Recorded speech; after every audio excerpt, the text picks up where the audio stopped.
ahsanu amala wa huwal azizul ghafur. Asyhadu an la ilaha illallah wa asyhadu anna Muhammadan abduhu wa rasuluh. Allahumma shalli wa sallim wa barik ala nabiyyina Muhammadin wa ala alihi wa ashabihi wa man tabi'ahum bi ihsan ila yaumiddin.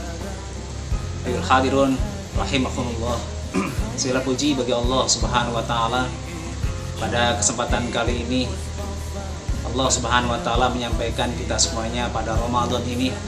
Bahkan Ramadan kali ini kita lalui di tengah semakin mewabahnya COVID-19.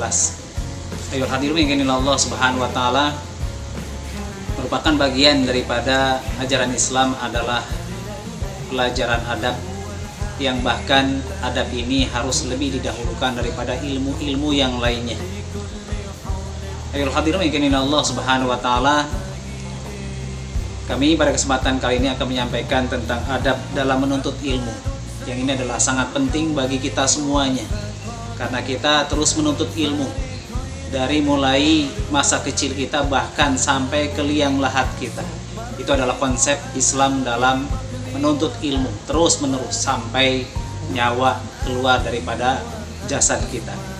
Ayuhal hadirin yang Allah Subhanahu wa taala, untuk menunjang kesuksesan kita dalam thalabul ilmi, maka ada adab-adabnya yang wajib untuk kita perhatikan dan bahkan wajib untuk kita laksanakan.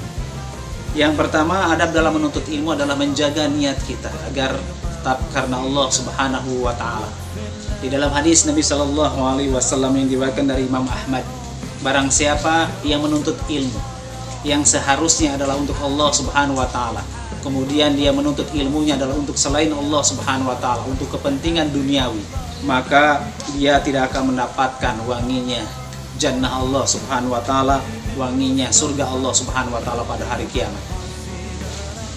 Hadirin sekalian, mungkin Allah Subhanahu wa taala, inilah pentingnya kita menjaga niat agar niat kita adalah lillahi taala, bersih, putih, hanya untuk Allah Subhanahu wa taala, tidak tercampur dengan warna apapun, warna yang selain untuk Allah Subhanahu wa taala.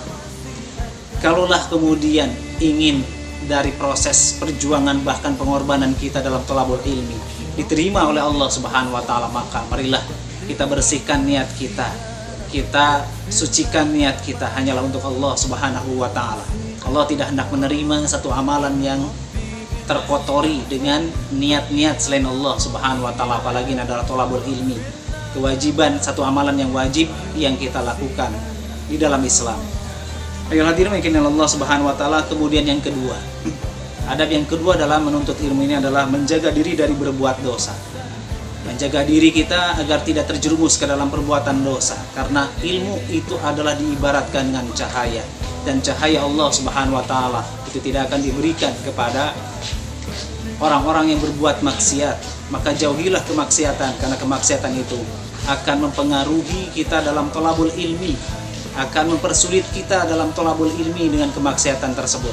Maka jauhilah perbuatan dosa sekecil apapun, apalagi tentu yang besar, karena perbuatan dosa ini akan mempersulit sekali lagi proses belajar kita, akan mempersulit kita dalam meraih barokah daripada ilmu tersebut. Seorang ulama kemudian menyampaikan kepada kita semua, thalabnal ilma li ghairillah fa aba illa ayyakuna lillah.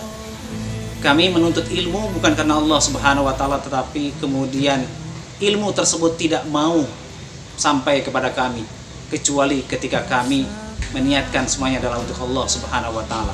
Hadirin sekalian, mungkin Allah Subhanahu wa taala, sekali lagi marilah kita menuntut ilmu ini adalah dengan menjauhi dari segenap perbuatan dosa agar kita sukses dalam thalabul ilmi ini. Ayuhal hadirin yang Allah Subhanahu wa taala, kemudian adab yang ketiga dalam menuntut ilmu adalah rendah hati atau tawadhu dalam mencari ilmu. Imam Asy-Syafi'i rahimahullah pernah menyampaikan kepada kita semuanya, al-mutawadi min thalabil ilmi aktsaru ilman kama annal makana al-munkhafidhu aktsarul baqa'i ma'an.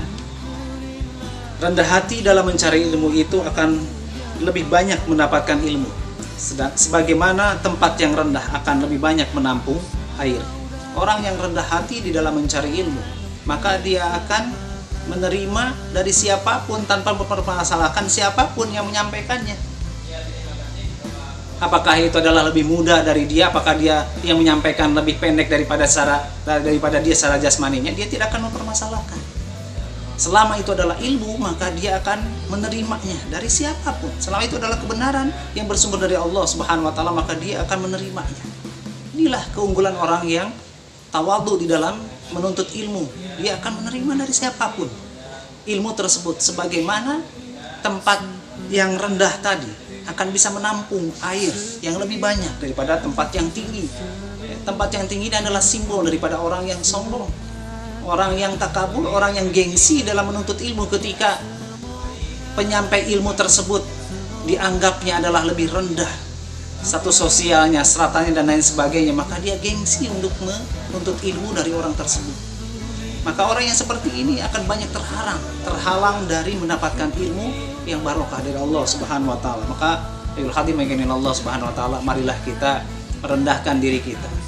Rendahkan diri kita untuk mendapatkan ilmu-ilmu tersebut dari siapapun, selama itu adalah ilmu tentang kebenaran. Walaupun dari anak kecil sekalipun, kalau itu adalah kebenaran, maka marilah kita menerimanya.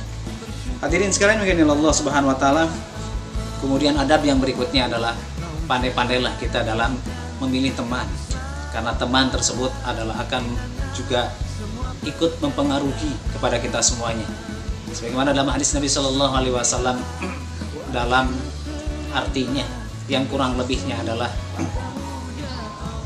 permisalan seorang teman yang mana dia itu adalah seorang penjual minyak wangi, maka paling tidak orang yang berteman dengan penjual minyak wangi tadi, apakah dia akan membeli minyak wangi tersebut, atau paling tidak dia akan mendapatkan wanginya. Minimal dia akan mendapatkan wanginya. Ketika seseorang kemudian berteman dengan penjual minyak wangi tadi, minimal dia akan mendapatkan wanginya. Ketika seseorang berteman dengan orang yang baik, maka orang yang baik itu akan senantiasa mengingatkan dia dengan hal-hal yang baik pula. Maka mudah-mudahan dengan teman yang baik ini akan membawa pengaruh yang baik pula kepada yang bersangkutan. Sebaliknya, permisalan teman yang buruk adalah sebagaimana pandai besi. Minimal kita akan mendapatkan rasa panasnya. Pun begitu ketika teman kita adalah tidak yang baik, bukan teman yang baik, maka sedikit banyak dia akan membawa pengaruh yang tidak baik pula bagi dirinya. Oleh karena itu, maka pandai-pandailah dalam thalabul ilmi ini memilih teman. Pilihlah teman yang jujur dalam menuntut ilmu, pilihlah teman yang rajin dalam menuntut ilmunya ini, maka itu akan membawa pengaruh kepada kita. Jujur dalam thalabul ilmi, kemudian juga rajin dalam thalabul ilminya. Nilai bukanlah semata-mata, tapi nilai bisa diraih dengan kejujuran, bukan kemudian menghalalkan berbagai macam cara. Dengan berteman dengan orang yang baik, maka insya Allah kita pun akan terpengaruh dengan kebaikannya. Ayuhal hadirin Allah Subhanahu wa taala. Yang terakhir, adab dalam menuntut ilmu bagi seorang pelajar muslim adalah mengkonsumsi makanan dan minuman yang halal.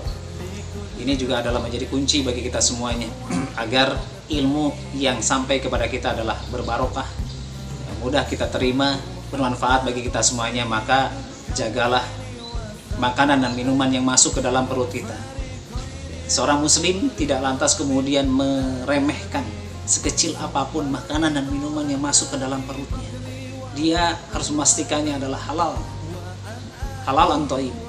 Banyak sekali kisah hadirin Allah Subhanahu wa taala yang menunjukkan agar kita menjaga kehalalan daripada makanan ini, agar sekali lagi kembali menunjang kesuksesan kita, keberkahan kita dalam thalabul ilmi. Hadirin Allah Subhanahu wa taala, mungkin ini yang bisa disampaikan pada kesempatan pagi hari ini, pada kesempatan kali ini, dalam rangka untuk tawasobil haq dan tawasobil sabr. Apalagi ini adalah pada masa bulan Ramadan, di mana satu momentum dilipat gandakannya oleh Allah Subhanahu wa taala pahala-pahala kebaikan.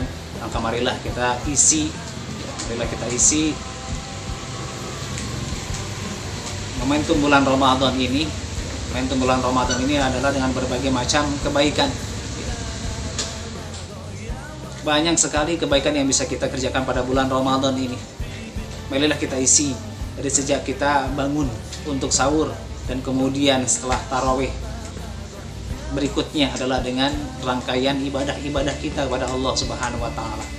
Banyak kesempatan, apalagi dalam situasi Covid-19 ini, di mana kita harus banyak stay di rumah kita masing-masing, berada di rumah kita masing-masing. Maka kesempatan kita untuk melaksanakan ibadah adalah terbuka luas. Entah itu ada membaca ilmu adin dan lain sebagainya. Kurang lebihnya mohon maaf yang sebesar-besarnya. Walhamdulillahirabbil alamin. Subhanakallahumma bihamdika asyhadu an la ilaha illa anta astaghfiruka wa atubu ilaik. Assalamualaikum warahmatullahi wabarakatuh.